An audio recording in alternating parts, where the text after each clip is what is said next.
Hello, and welcome to the $1 Million Electrician Podcast, where we help home service pros like you supercharge your business and spark up those sales.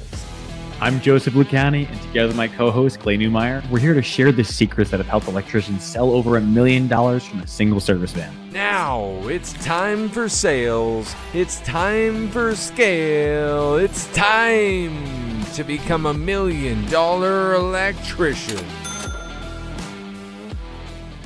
Hello. Welcome back to another great episode of the $1 Million Electrician. Today, we're going to talk about something that wouldn't quite get you to $1 million years, not in this format, but it could still be extremely profitable. I'm absolutely kind of going contrarian on this one, Joe. I want to talk to you about Bobby's World and how to succeed as a $100 an hour electrician, because you can do it. I don't want to be misleading people. I want them to know. You know what I mean? I think they should know. The dark side of sales is pretty much it's like how do we lower our number and still make money? Joe's just arms crossed, not into this at all. He's like, why did I agree to come to this stupid show? Okay, we're going to have fun with this, but I'm also going to be serious. If you've ever done our price tool, our price course, if you ever looked at those PDFs, it actually says on page 1, maybe at the beginning of page 2, it's like low pricing strategy is a business strategy. It is. It's an offer. You can do it. But it only works for volume providers. So the next question I always have is like, are you Sam Walton? Are you McDonald's? How did I forget McDonald's name? Yeah. Coca-Cola is easy. Just be like, when in doubt, it's like Coca-Cola. That's it. Done. Yeah, I'm trying to. Oh, Ray Kroc. Are you Ray Kroc? That's what I was going for. McDonald's. Have you seen that, by the way, that movie? I have not. I've wanted to get on that for the longest time, but the problem with me is that assumes that I have some free time where I'm investing in things that are outside my family. No, I'm too busy watching Gabby's Dollhouse and Unicorn Tales. Like that's where I'm at.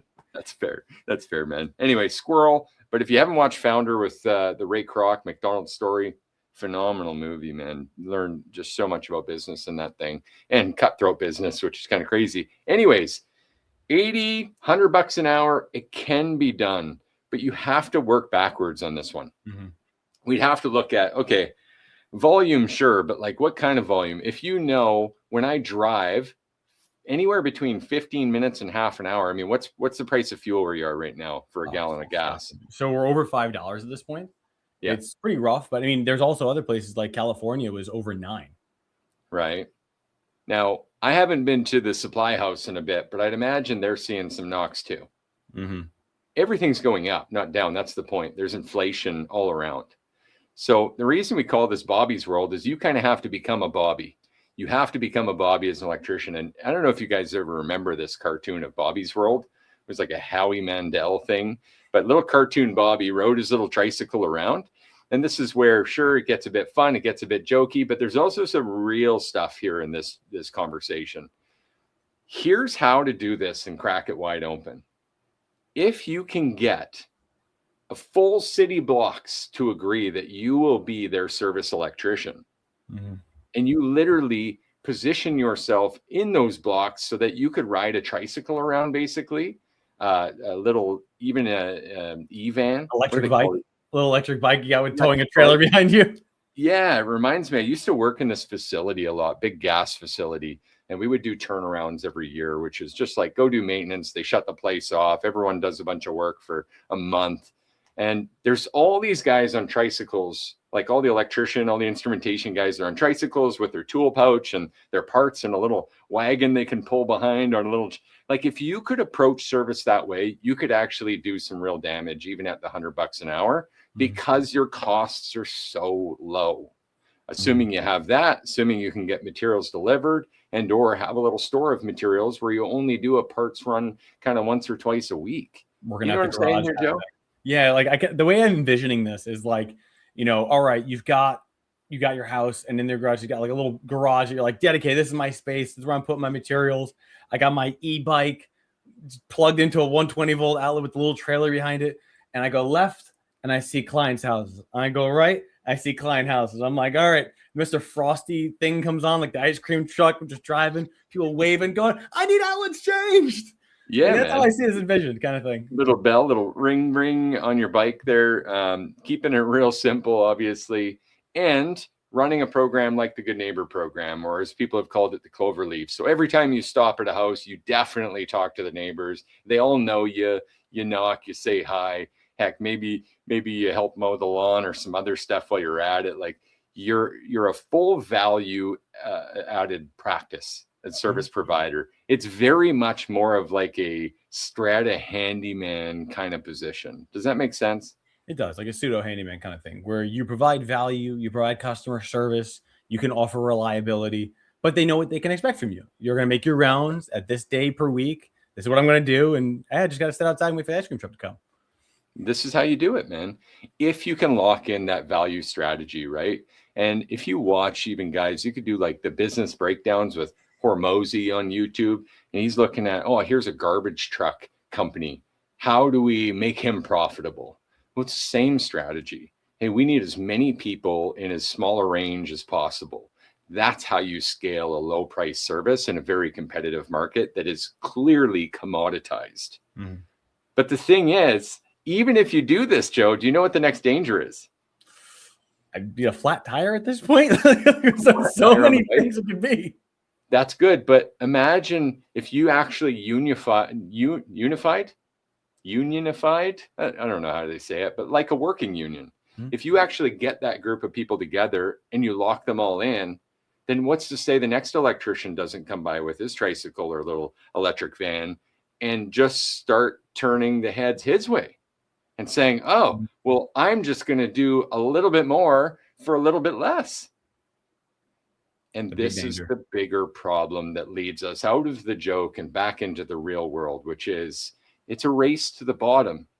How could we even compete? At some point, someone will always undercut us and look at this as like their big prize. And we're looking at it with all the experience going, man, I'm not making much here already. Mm-hmm. How do I cut more? And that's that whole commodity market that you talk about so well, Joe. Mm-hmm. What are your thoughts on this? You know, the first thing that I had in mind was that like almost as like a pseudo retirement plan.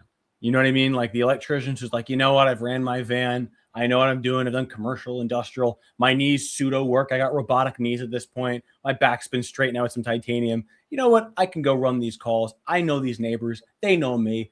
I've done their homes. Now their kids are calling me. But you know what? I got the name. I got the reputation. I'm just going to do this. That's how I kind of see this thing working long term. If this is actually like a practice that would be implemented by a real person, that's how I kind of envision that. You could imagine this is a full-time job to only still be undercut. Mm-hmm. And that's what we've said the whole time. It doesn't matter how low you go. There will always be someone under you. You'll mm-hmm. always have a reason to jump into a Facebook group and go, what the heck, guys? I came in at 5K and someone just came in at 2. What in the HE double hockey sticks, as we say, north of the border? Mm-hmm. And it's because they don't have overhead. They don't have a concept of business or profitability. What they see is, oh, if I charge $2,000 and all it is my work and the materials are only $1,000, I can do this all day long. I've got another $1,000. Do you remember thinking that way about money, Joe, in the early days? I really do. And it's a sad reality because, you know, no one taught us business. You know, granted, we came to trade school. We knew how to turn the tools, but we didn't know. No one taught us business. So the thought of, I remember being like 165, being like, oh my God, we're so expensive. Everyone's telling us that we're expensive. And now I'm looking at like, you're out of your mind. So yes, I do remember it.